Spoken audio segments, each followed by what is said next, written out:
For a different model of governance, look how President Joe Biden and Vice President Kamala Harris have handled the recent longshoremen strike, a strike over wages and mechanization that threatened to bring trade at many of America's ports on the East Coast to a halt, which could have and would have likely have driven up supply shortages and consumer costs, spiking inflation a month before the presidential election.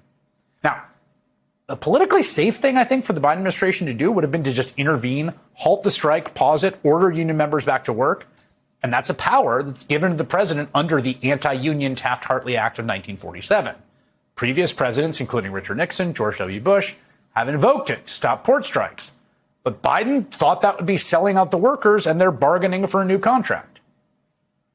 Mr. President, would you intervene in the dock workers' strike if they go on strike on Tuesday? No. Why not? Because it's collective bargaining. I don't believe in Taft-Hartley. Harris also came out in support of the union dock workers, saying it was about fairness and that she backed the strike, and that support from the president and vice president strengthened the union's position. And after 2 days, the union suspended the strike to continue negotiations on a new contract. Conservatives at Fox News, who were rooting for a costly strike that could impact millions of Americans heading into the election, sounded pretty disappointed. I've got to prepare all of you to get very angry, because what we're about to share with you will rightly make your blood boil. As most of you know, ports, by the way, along the East Coast were shut down this week because of a union leader's demands. We have the update on that, and including a reported 75% pay raise for dock workers. I think now the employers are up to 62%. Anyway, a lot of them make six figures. Kamala Harris supported this shutdown, which cost you, the American people, is costing us billions of dollars a day. Well, the longshoremen strike may be temporarily suspended until mid-January. And although Kamala Harris, of course, breathing a sigh of relief tonight, American voters shouldn't. Everything's politics, right? How does it benefit Trump, right? Now, there wasn't a particularly clear political benefit to Biden and Harris supporting the strike. The Longshoremen's Union, for instance, which endorsed Biden in 2020, hasn't made an endorsement this year, and I'm not sure Harris is going to win a majority of those members. And labor is a core Democratic constituency, but it's also clear that despite the Biden-Harris administration's strongly pro-labor record, union voters in most polls support has hit an all-time low for the Democratic ticket. So this wasn't really transactional politics as much as I think it was just genuinely principled. That the right thing to do in the moment was to side with labor. That's what they believed. And that's not to say Biden and Harris and other politicians across both parties don't have political agendas as well. Of course, they're traditional politicians in that sense. For all their ideological commitments and relationships, though, they do have some sense of the public interest, like what is right, what is best for most Americans. They just don't approach every single last decision by first thinking, what will get me elected? What will give me more power? But that is how Donald Trump thinks. He's a man who changed a hurricane path with a Sharpie because he'd been ridiculed for misstating where the storm was headed, who autographed a stock chart to take credit for every bump in market value in the middle of COVID. He is incapable of thinking about others except in the most instrumental, exploitive ways. We lived through one of the worst examples, and it was so traumatic we basically blocked it out.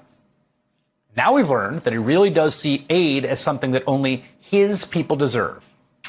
It is possible to expect something more out of our presidents than a constant transactional obsession with their status. You don't have to love Joe Biden and Kamala Harris to see that they really have an idea of what it means to work for the public interest. But you have to be blind to pretend Donald Trump has any interest in anything other than his own weird and broken ego. The labor sector is playing a big role in this 2024 election. Kamala Harris and Donald Trump are battling for the support of different unions. Wrapping up just moments ago, Senator Bernie Sanders and the president of the United Auto Workers, Shawn Fain, hosted a rally in support of the Harris campaign. It was billed as a rally against corporate greed. Shawn Fain, the president of the United Auto Workers, joins me now. Shawn, good to see you. Hey, good to see you, Ali. Thanks for having me. Talk to me about your shirt, Kill NAFTA. It's just, look, we've all lived this. We've seen, since NAFTA's inception and 90,000 manufacturing plants roughly leave the United States. And that's what's hurt the working class in this country for decades. And, we've got to move forward. We've got to fight for these jobs. And that's the one thing I'll say about Kamala Harris and the Biden administration. They're the first administration in my lifetime that have employed, a plan for manufacturing.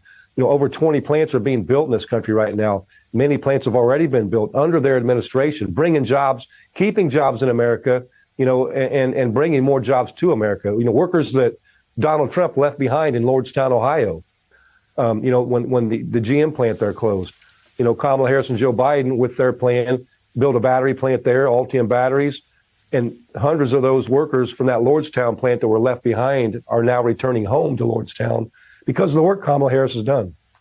So let's talk about what Donald Trump is talking about. He's talking about tariffs. Obviously, for you and the UAW and auto workers, you would like to protect and build, as you said, more plants here, more manufacturing for cars. You'd like other countries, if they're going to build cars, to come and make their plants here. At the same time, you do not want to be in a trade war where people put those tariffs on U.S.-built cars. So how do you think about tariffs and where we should be in terms of trade agreements and tariffs? Well, look, I mean, it's pretty apparent that these trade deals have not, NAFTA especially, has not worked for American auto workers or American workers in general in any industry. And so, my opinion on NAFTA is simply this, and some of these trade deals, it's up for, to review again in 2026. In my opinion, if things don't change or we don't frame it to where it actually works for us and doesn't decimate our manufacturing base, then we have to abandon it. And, tariffs are nice. Tariffs, can work for the interim. But again, it will start a trade war. Again, we've seen that. But at the end of the day, I think we just have to look at these trade agreements. If they do not work, we have to get out. Because all we've seen as a result of NAFTA is, 90,000 manufacturing plants leave this country. And the other part of that is, I always hear, people like to throw out there that Clinton passed NAFTA. Clinton didn't pass NAFTA. George Bush started NAFTA. We had a Republican majority in Congress that pushed it. Clinton signed it. Clinton should have vetoed it. I didn't vote for Bill Clinton for that reason back in those days. But Democrats didn't pass it. The only people talking against it at that time were Democrats. And so, we've got to put working class people first. And this whole fight is about corporate greed. No matter if there's trade laws, no matter if there's tariffs. The corporate world, the global corporate world, is always going to be chasing the cheapest dollar. They're going to try to exploit workers wherever they can. That's what we got to stop. We got to bring living standards up, not just in America, but globally, so that, we don't have that type of threat and that corporations can't abuse working class people like they do. We've had a remarkable year as it relates to collective bargaining. We had the president show up on your picket lines at the UAW. We saw the Teamsters strike averted. We saw the end of a very long strike with the Writers Guild, but with some real gains made by them. We saw the SAG-AFTRA strike resolved. You have called Donald Trump a scab, and the UAW called for a National Labor Relations Board investigation to comments that he and Elon Musk made on social media discussing firing striking workers, which would be illegal. What's the update on that? But B, there's a deeper issue here, and it's the type of message that we're sending to American workers when Donald Trump says things like that. Yeah, I mean, that's who he is. As Kamala Harris so eloquently put, when people tell you who they are, believe them. And, it's all in Donald Trump's track record. Donald Trump likes to talk about the auto worker, and he's going to bring the jobs back. He was president. He didn't do anything to bring jobs back. Factory under his watch, and he did nothing. And it's the same thing. He talks about he stands with workers, with our members. He sits there, and then he sits there with Elon Musk and calls Elon the greatest cutter and celebrates him, and they're laughing about the fact that he fired striking workers. I tell our members this all the time. If Donald Trump was president, there would have been no stand-up strike. They would have fired us all. George, just first, because you're a sort of student of Trump's strange psyche, what does the clearly confessional nature of these accusations tell you about, I don't know, where his head is at right now? Well, I mean, you're absolutely right. It's a form of projection. He attributes to others motives that he himself has. But it's more than that. I mean, the words that came to mind when I read about this controversy today is the grosse Lüge.